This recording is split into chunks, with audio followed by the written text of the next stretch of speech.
میرے ساتھیوں، انصاف اور جسٹس کی مثال جس طرح سے اسلام نے قائم کی ہے، دنیا میں کسی اور مذہب یا دھرم نے نہیں کیا۔ جب ہم اسلامک ہسٹری کا مطالعہ کرتے ہیں تو ہمیں پتہ چلتا ہے کہ مسلمانوں نے ایسے ایگزامپل پیش کیے ہیں جس کا ایک انسان امیجن بھی نہیں کر سکتا، کیونکہ ان لوگوں کو نبی کریم صلی اللہ علیہ وسلم نے اس طرح سے ٹرینڈ کیا تھا، اسے غلطی ہونے کا امکان بھی نہیں تھا۔ انصاف کے تعلق سے حدیثوں میں موجود 2 واقعے یہاں پر مینشن کر رہے ہیں۔ ساتھیوں، چاہے آج کا ماڈرن دور ہو جہاں پر لبرل خیال کے لوگ رہتے ہیں، یا پھر 1000-2000 سال پہلے کی بات ہو، گولڈ کی قیمت ہر وقت اپنے زمانے میں رہی ہے۔ ہر زمانے میں لوگ اسے حاصل کرنے کی بے انتہا کوشش کرتے رہے ہیں۔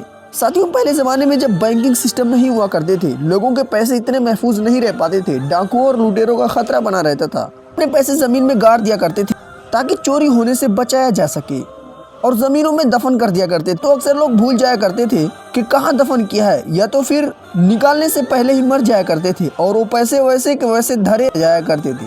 جب بات کے لوگ اس زمین کو کسی کام میں لاتے ہیں تو اس چیز کو لوگ پا لیتے ہیں۔ آپ نے کبھی نہ کبھی سنا ہوگا کہ کسی کو زمین کے نیچے سے ملا ہے۔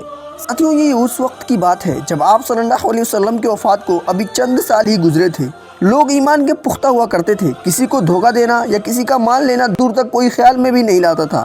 اسی دور میں ایک صحابی تھے جنہوں نے اپنی زمین ایک دوسرے صحابی کو بیچ دی تھی۔ اب جس صحابی نے اس زمین کو خریدی، ان کو گھر بنوانا تھا، آپ نے اس زمین پر کھدائی کا کام شروع کر دیا۔ اتفاق سے زمین کے اندر ان کو گولڈ سے بھرا ہوا ایک برتن ملا۔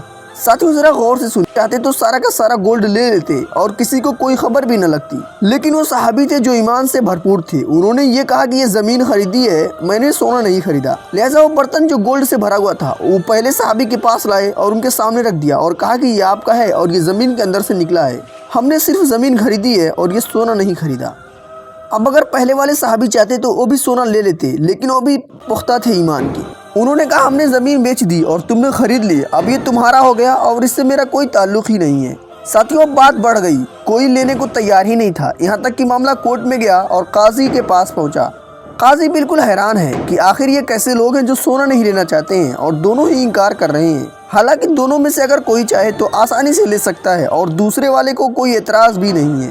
اب قاضی نے عجیب اور پرفیکٹ فیصلہ کیا کہ تم دونوں میں سے جس کے پاس لڑکی ہے وہ اپنے لڑکی کی شادی دوسرے والے کے لڑکے سے کر دے اور پیسے دونوں کی شادی میں خرچ کر دیے جائیں۔ اور دوسرا واقعہ حضرت عمر رضی اللہ عنہ کے زمانے کا ہے، جو انصاف کے پرتیک ہیں، جن کا نام سنتے ہی شیطان بھی بھاگنے لگتا ہے۔ ان کی انصاف کی کہانیاں ویسے ہی مشہور ہیں۔ خیر، ایک بادشاہ ان کے زمانے میں مسلمان ہوا اور کعبہ کا طواف کر رہا تھا۔ اسی کے ساتھ عام مسلمان بھی طواف کر رہے تھے۔ انہی میں سے کسی کے پیر سے اس کی لنگی دب گئی اور بادشاہ کو غصہ آ گیا۔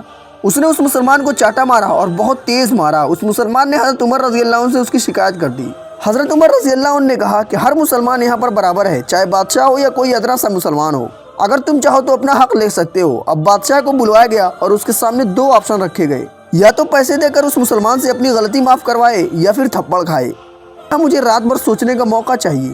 ظاہر ہے دونوں کنڈیشن میں بادشاہ کی عزت پہ آنچ آتی۔ اس نے رات ہی میں بھاگ گیا اور مدینے سے باہر نکل گیا اور پھر کبھی نہ لوٹا۔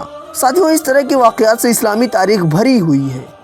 ساتھیوں، اب ہمیں اجازت دیجیے اور ویڈیو کو لائک کر کے چینل کو سبسکرائب بھی کر لیں۔